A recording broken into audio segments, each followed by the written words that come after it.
Over the past couple of years, we have received nearly 40 DLCs with a variety of quality, some great like Casino Heist and others that are Arena War. But most, if not all, kind of follow the same formula in terms of content. And for a game that is as old as it is, I think it's time that Rockstar starts releasing more ambitious DLCs. The Contract DLC, which is the latest DLC released so far for GTA Online, definitely took a big step in the right direction by making the DLC feel a lot more time and care went into it, and basically giving it single player quality with the story that's being told, the humor in it, and the cutscenes in between them. But outside of these missions, the rest of the DLC is more GTA Online.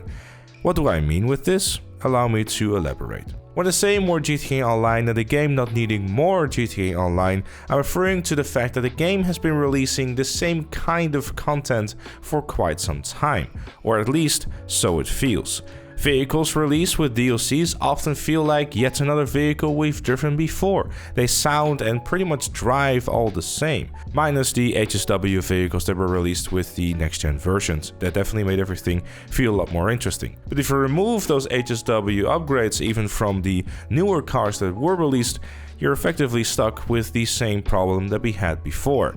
And I do hope that they will release more of these HSW vehicles in the future, because it definitely spices things up, though it definitely has broken some classes, so there's definitely a big desire for getting more of those so you don't always drive the same vehicle. Especially for those vehicles that never really got a chance to shine. Sure, they don't have to become top of the class, but it'd be nice to see something become a competitive again. Like with the Banshee, who suddenly just became one of the best sports cars in the game after all these years. Very cool to see.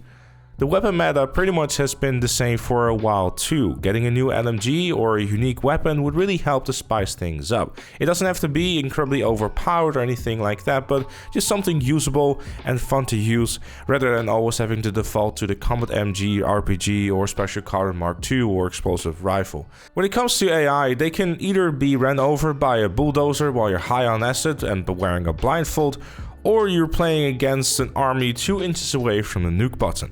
There really isn't a nice balance in them, and the challenge in the game really isn't there. Unless you're playing Doomsday, but that's definitely guilty of the army nuke button behavior.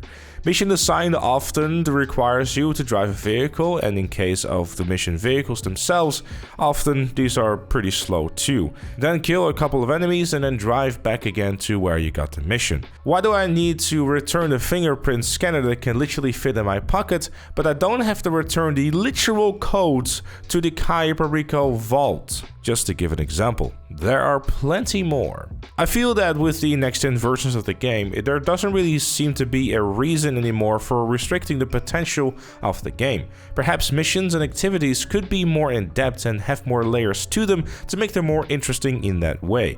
Adding the same quality of cutscenes and more like that we had within the Contract DLC would definitely be a very welcome change, because again, the Contract DLC definitely raised that bar just a little bit higher and showed us that there's definitely some potential in the game left.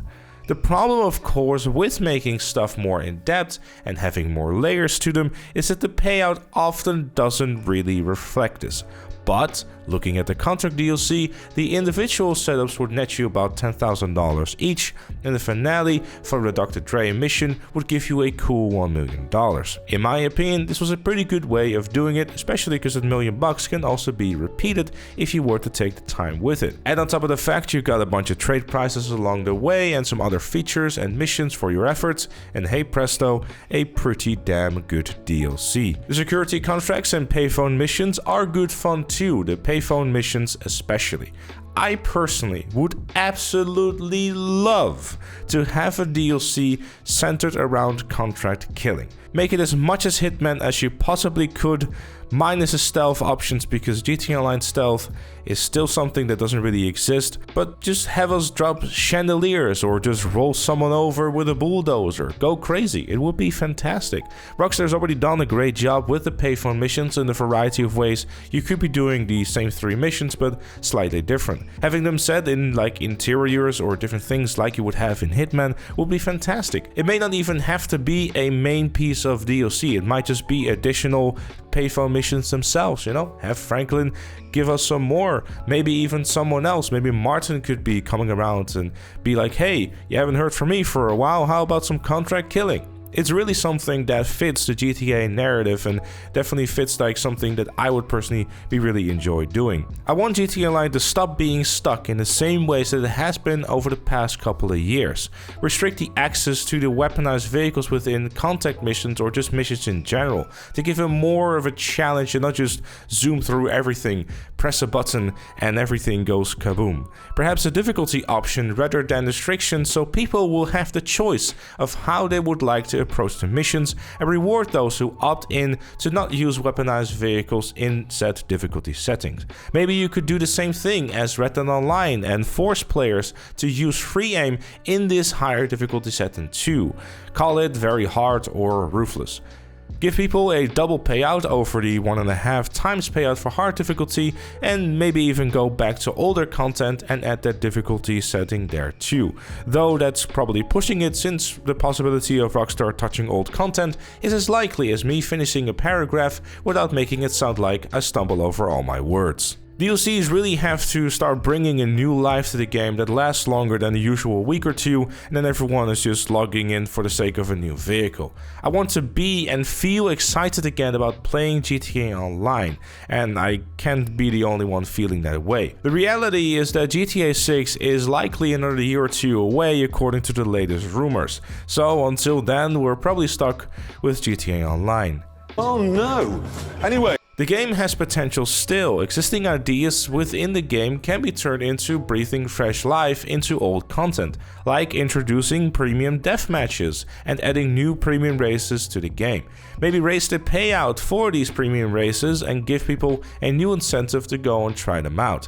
There's a heap of other things that can be done and can be made more interesting. You can potentially add a few extra VIP missions or just add to existing old content to give a reason for people to revisit those pieces of content while not really requiring an awful lot of dev time. It's just nice to give this idea to players that the older content hasn't been entirely forgotten about. Some quality of life things here and there, and for crying out loud, can we please have a better UI than the interaction menu, because I spent half a minute trying to get a snack in the middle of a gunfight and I'm sick of it. You have the systems, like you have in Red Dead Online, where you can open a weapon wheel and have a snack. Why can we not have this in the new gen versions, Rockstar? Why was this not done? Everyone can clearly see that doing snacks that way is much better, but I guess not. Anyways, having said all this, I think a lot of long-term players would just really like to see a change of scenery. And no, I'm not saying that I want them to add Liberty City or that it's even going to be a thing, because let's be honest, the reason why that will never happen is because every single thing in GTA Online is built for and in Los Santos. All the activities are there and not in a completely new map. If you were to add Liberty City to the game, you would basically have to have a basic package or try to transport literally everything that is to do in Los Santos to Liberty City.